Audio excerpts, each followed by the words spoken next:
Dans un petit village paisible appelé Sou, niché entre les collines rouges et les champs verdoyants de la Côte d'Ivoire, vivait un vieux couple que tout le monde respectait, Kofi et sa femme Akissi. Ils n'avaient qu'un seul enfant, une fille nommée Awa. C'était leur trésor, leur fierté, et leur seule aide dans le vaste champ de manioc qui assurait leur survie.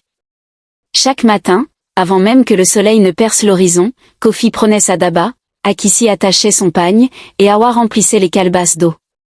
Ensemble, ils marchaient lentement vers leur champ, situé à la sortie du village, là où la terre était noire et fertile.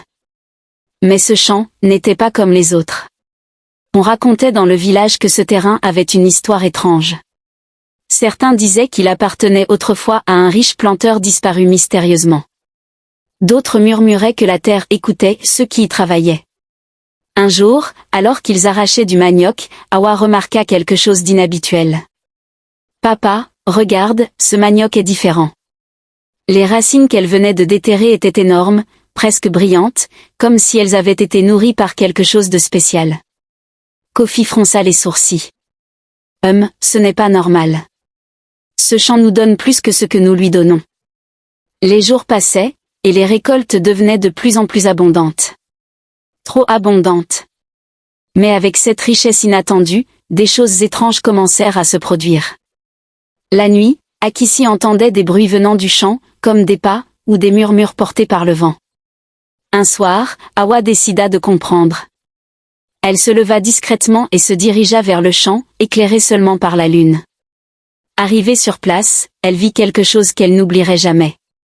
Une silhouette. Immobile. Au milieu des plants de manioc. « Qui est là ?»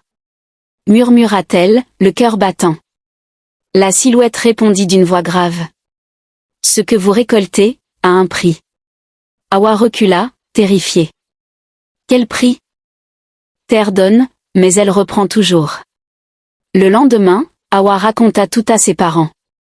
Kofi resta silencieux un long moment, puis dit calmement. « Nous devons quitter ce champ. » Mais Akissi hésitait. « Et vivre de quoi ? C'est tout ce que nous avons. » Le dilemme était lourd, garder la richesse, ou préserver leur paix. Finalement, Kofi prit une décision. Ils abandonnèrent le champ. Les villageois se moquaient d'eux. « Vous êtes fous. Quitter un champ aussi productif ?» Mais quelques semaines plus tard, ceux qui avaient essayé de cultiver à leur place commencèrent à tomber malades, ou à entendre les mêmes murmures la nuit. Kofi, Akissi et Awa, eux, recommencèrent ailleurs. Plus difficilement, avec moins de récoltes, mais avec le cœur tranquille. Et Kofi disait toujours. Il vaut mieux une petite récolte bénie, qu'une grande richesse qui cache un danger. Depuis ce jour, dans le village de Sou, personne n'ose plus s'approcher de cet ancien champ de manioc. Et la nuit, certains jurent encore entendre le vent murmurer. La terre donne, mais elle reprend toujours.